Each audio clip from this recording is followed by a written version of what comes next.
Assalamualaikum warahmatullahi wabarakatuh. Sahabat Komariah Link dimanapun Anda berada di seluruh tanah air, jumpa kembali dengan saya Komariah Link. Hari ini kita berbincang tentang student karakter di dunia pendidikan. Seperti apa student karakter? Saya akan mencoba share PPT-nya. Yang pertama, student karakter. Saya sajikan untuk sahabat dimanapun berada. Yang akan saya sampaikan kali ini adalah yang pertama tentang definisi dan karakter, yang kedua pembentukan karakter, yang ketiga strategi dan optimalisasi pengembangan karakter, yang keempat kasus disintegrasi karakter, faktor penyebab dan konsekuensi. Yang terakhir adalah karakter dalam perspektif Nabi Muhammad. Kita coba bahas apa arti dari dan karakter itu.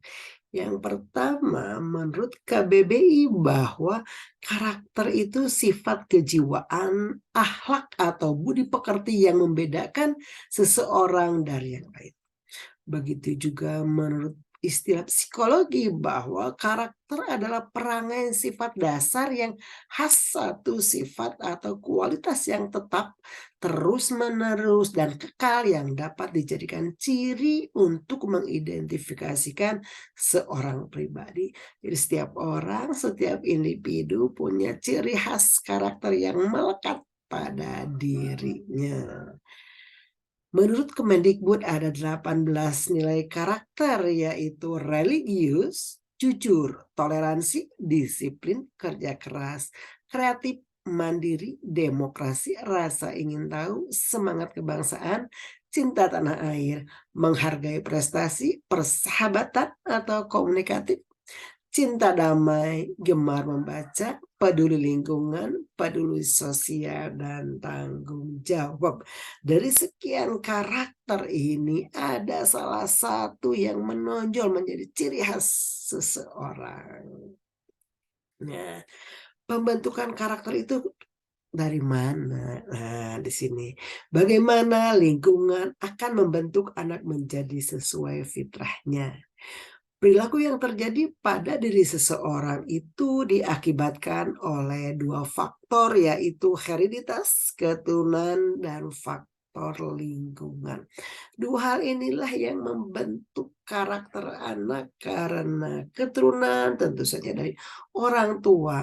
Orang tua menyampaikan apa, orang tua mengucapkan apa, orang tua memberi contoh apa, sejak dari kandungan anak mendengar, sejak kelahiran anak melihat pandangan pertama, kemudian terus beranjak ke balita, anak-anak, itu orang tua sangat menentukan.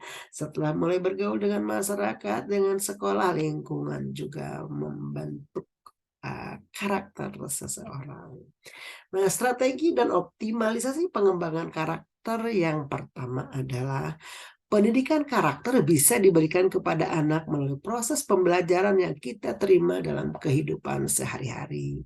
Seperti tadi disampaikan bahwa dari sejak kandungan, sejak kelahiran, terus masa-masa kanak-kanak, anak-anak mendapat pendidikan dan pembinaan, kemudian tahap pelaksanaannya mulai anak juga memberikan pengajaran dari yang lain, dapat ilmu dari yang lain, baik dari sekolah maupun dari masyarakat. Dan yang terakhir itu tahap pembiasaan. Tahap ini penting sekali untuk anak-anak dan mulai dia akan merasakan efek positif yang ia terima dari karakter baik yang ditujukannya. Jadi harus ada pembiasaan yang diterapkan pada anak yang berpola sehingga itu menjadi karakter baik yang terus-menerus melekat pada anak kita. Nah, stimulus orang tua yang dapat diberikan kepada anak itu seperti apa? Yang pertama, ajarkan kepada anak akidah yang benar, menanamkan dan mengajarkan rukun Islam dan rukun iman seperti dicontohkan dalam Al-Quran surat Al-Luqman oleh Luqman. Dia mengajarkan kepada anaknya, ya bunayya la tusyrik billah. Hai anakku, jangan engkau sekutukan Allah. Jadi dasar landasan anak itu ajarkan akidah yang benar. Ajarkan Allah, karena akan kepada kekuasaan dan kemahaesaan Allah. Kemudian setelah diajarkan, ajarkan juga bagaimana keteladanan contoh memilih lingkungan dan teman bergaul yang baik bagi anak. Dari keluarga dicontohkan yang baik, di lingkungan pun dicontohkan yang baik. Kemudian bentuk sebuah dialog dan diskusi. Jadi kepada anak jangan merasa ini loh harus begini, saya paling benar, tidak. Tapi diskusi, dialog, apalagi pada anak-anak hari ini yang logikanya semakin jalan dan dia tidak terlalu mau didikte. Kemudian bagaimana sanksi dan hukuman pun diterapkan pada anak harus balance, seimbang, sehingga anak merasa tidak kebingungan. Selanjutnya bagaimana peranan, guru. Kalau tadi orang tua, maka sekarang guru. Guru di sekolah harus sama dengan di rumah. Jadi kenapa tadi sekolah? Orang tua harus mencari sekolah yang sama misinya, sama visinya. Jadi sekolah guru pun mengajarkan akidah yang benar, menerapkan kasih sayang, lemah lembut kepada anak didik kita. Kemudian guru juga menguatkan para peserta untuk mencapai tujuan hidup yang baik, yaitu bermanfaat bagi semua orang. Kemudian guru pun menjadikan pembimbing bagi siswanya, terutama tentang apa yang baik dan apa yang buruk bagi anak-anaknya. Kenapa orang tua, peranan guru di sini sangat penting. Kadang apa yang diucapkan orang tua dengan diucapkan guru sering ditiru apa yang diucapkan guru, sering didengar apa yang disampaikan oleh guru. Makanya guru harus sama dengan orang tua, jangan sampai berbeda, apalagi guru mengajarkan yang tidak baik. Kemudian memahami lebih dalam aspek kognitifnya, emosionalnya, perilakunya, selalu 3 hal ini diarahkan, dibimbing sampai semuanya matang secara seimbang. Nah, banyak terjadi kasus yang diberitakan di berbagai media sosial. Misalnya ada pembulian terhadap teman sebaya, ada kejahatan anak kepada orang tua, ada anak yang membunuh, ada anak yang memperkosa. Hal ini kenapa terjadi? Hal ini kenapa banyak dilakukan anak-anak?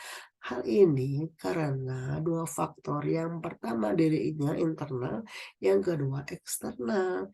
Yang pertama, kalau tadi kita diminta tugas guru dan orang tua menyampaikan akidah, memberi bimbingan, memberi keteladanan, bisa jadi hal itu belum sampai kepada anak-anak.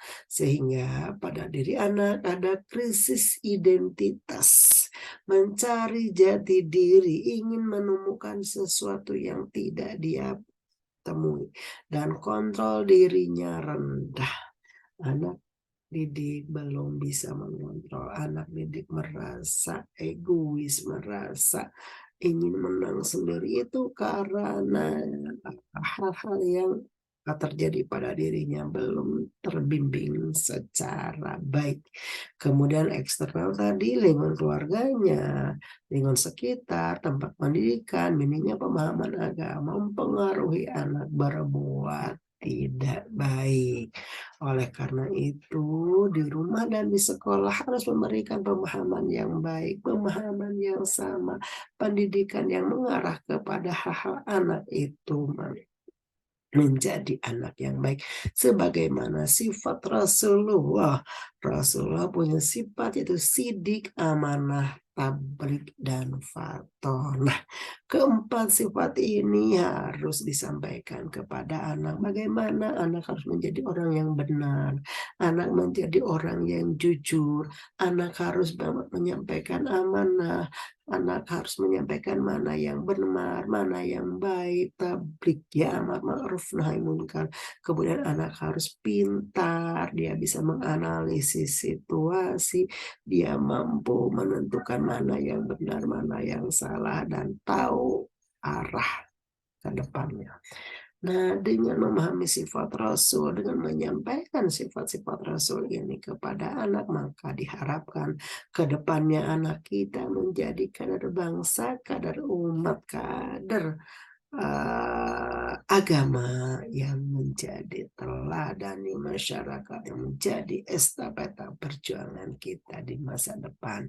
Demikian yang dapat saya sampaikan. Terima kasih atas segala perhatiannya. Billahi taufiq hidayah. Wassalamualaikum warahmatullahi wabarakatuh. Sahabat Komariah ini dimanapun berada, jangan lupa comment, like, and subscribe.